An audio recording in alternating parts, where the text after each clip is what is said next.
Hello guys and welcome to my YouTube channel technical Uttar Pradesh. यह video काफ़ी important होने वाली है। अगर आप भी यूज़ करते हैं पोको C81 या पोको C81X फ़ोन और आपके फ़ोन में कोई भी साउंड प्रॉब्लम है दोस्तों, तो साउंड प्रॉब्लम को कैसे सही करना इस वीडियो में मैं आपको बताऊंगा। 100% गारंटी सारी साउंड प्रॉब्लम सॉल्व हो जाएगी। आप अपने फ़ोन के सेटिंग्स में आइए। यहाँ पे आने के बाद कुछ ऐसा इंटरफेस आपकी स्क्रीन पे शो होता है। अब यहाँ पे सबसे ऊपर सर्च बार है, सर्च बार पे आपको क्लिक करना है। यहाँ पे आपको लिखना मोनो।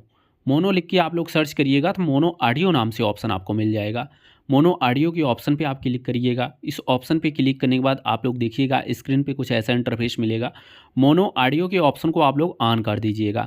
इस ऑप्शन को ऑन करने के बाद जो ऑडियो बैलेंस है इसको आपको पहले कोई म्यूजिक चला के चेक कर लीजिए। इसको जो है लेफ्ट साइड करने पे या राइट साइड करने पे या सेंटर में करने पे, ऑडियो बैलेंस कहाँ पे करने पे आपके फ़ोन में बेटर साउंड मिल रहा है। वैसे अगर आपको सेंटर में मिले तो आप इसको सेंटर में कर दीजिएगा। ओके, आप चेक करके जहाँ पे भी मिले सही साउंड वहीं पे कर दीजिए। इसके बाद फिर से हम फ़ोन के सेटिंग्स में आते हैं। यहाँ पे साउंड एंड वाइब्रेशन है, आप इस पर क्लिक करते हैं सेटिंग के अंदर। साउंड एंड वाइब्रेशन पे क्लिक करने के बाद कुछ ऐसा इंटरफेस आपको मिलता है। ऊपर से मीडिया का आप जो साउंड कम ज़्यादा यहाँ से आप लोग कर सकते हो।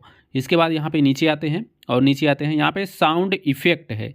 आप साउंड इफ़ेक्ट पे जब क्लिक करते हैं तो यहाँ पे ग्राफिक इक्वलाइजर है, तो इसमें भी आप साउंड सेटिंग कर सकते हैं। वैसे कस्टम है, रॉक है, तमाम है। जो भी आप क्लिक करके देखिए कैसा भी आपको सेट करने पे आपके फ़ोन में जो बेटर साउंड मिल रहा है वहीं करके इसको छोड़ दीजिए और सारी साउंड प्रॉब्लम आपकी इस तरीके से सॉल्व हो जाएगी।